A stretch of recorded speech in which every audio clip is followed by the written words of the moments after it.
जितने भी पैथोजेंस होते हैं, जरासीम होते हैं हमारी बॉडी में, वो एंटर होते हैं, वो ज्यादातर ब्लड स्ट्रीम के थ्रू ही बॉडी के एक हिस्से से दूसरे हिस्से तक जाते हैं, हमारे ब्लड के जरिए से। ठीक है। लेकिन जो रेबीज का वायरस है ना, इसका एक स्पेसिफिक रूट है, ये ब्लड के थ्रू नहीं जाता, ना ही कोई और बॉडी फ्लूइड के थ्रू ये मतलब ब्रेन तक जाता है, बल्कि ये हमारा जो नर्वस सिस्टम है ना, नर्व्स, इनके थ्रू ये बॉडी के एक हिस्से से दूसरे हिस्से की तरफ जाता है। मैं आपको इस चीज़ की एक मिसाल देता हूँ। फॉर एग्जांपल, एक रेबिड डॉग है, उसने किसी बंदे को काटा है पाँव पे, और एक रेबिड डॉग है, उसने काटा है हाथ पे। ठीक है। जो हाथ वाला है ना इन्फेक्शन या मतलब उसके जो साइन सिम्टम्स होंगे, ये ज्यादा जल्दी आएंगे बजाय इसके जो उसने पाँव पे काटा है। ठीक है। क्या वजह है?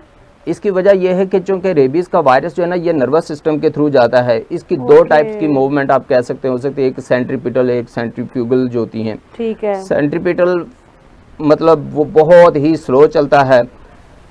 जब पेरिफेरल नर्वस सिस्टम जो होता है, जो हमारी मतलब सेंट्रल नर्वस सिस्टम से हट के जो होता है, इसके थ्रू जब वो चलेगा तो उसकी जो मूवमेंट है वो बहुत स्लो होगी। आप यूं कह सकते हैं कि 50 to 100 मिलीमीटर्स पर डे के हिसाब से वो अपना सफर तय करता है।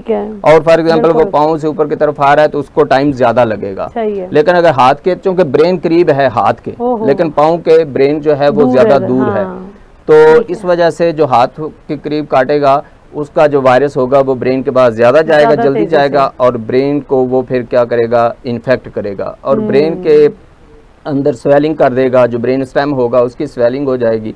उसकी वजह से क्या होगा कि फिर वायरस जो है ना वो ब्रेन से दोबारा हम माउथ की तरफ आता है, जो पेशेंट होता है, जो कि मुंह के अंदर। और मुंह के अंदर जो हम रेबिड के जो पेशेंट्स होते हैं, ज्यादातर हम देखते हैं कि उनके मुंह से झाग सी निकल रही होती है, उनकी सेंसेशन ज्यादा हो जाती हैं, वो तड़प रहे होते हैं। पानी को देख के हम ये भी कहते हैं कि जो रेबीज का पेशेंट होता है वो हाइड्रोफोबिक होता है, पानी से डरते हैं। अच्छा। क्योंकि जो वायरस होता है ना वो ब्रेन से, जिसको हम सेंट्रीफ्यूगल उसकी ट्रांसपोर्ट कहते हैं, जब वो ब्रेन से हट के मुंह की तरफ आता है तो वो क्या करता है कि जो थ्रोट होता है इसको स्पैज्म कर देता है। थ्रोट का स्पैज्म होता है, वो फिर कोई चीज़ स्वेलो नहीं कर सकते। तो इस वजह से जो पेशेंट्स होते हैं वो ज़्यादातर हाइड्रोफोबिक होते हैं, वो पानी से डरते हैं। और उनकी सेंसेशंस होती हैं, क्योंकि हम हर चीज़ तो ब्रेन कंट्रोल करता है, हमारी सेंसेशंस होती हैं। तो जब ब्रेन ही मतलब स्वेल हो जाएगा, इन्फ्लेमेशन हो जाएगी, जिसको इंसेफेलाइटिस कहते हैं ब्रेन की, जब वो हो जाएगी तो उसकी वजह से क्या होगा कि जो सेंसेशंस होगी वो हाइपर हो जाएंगी।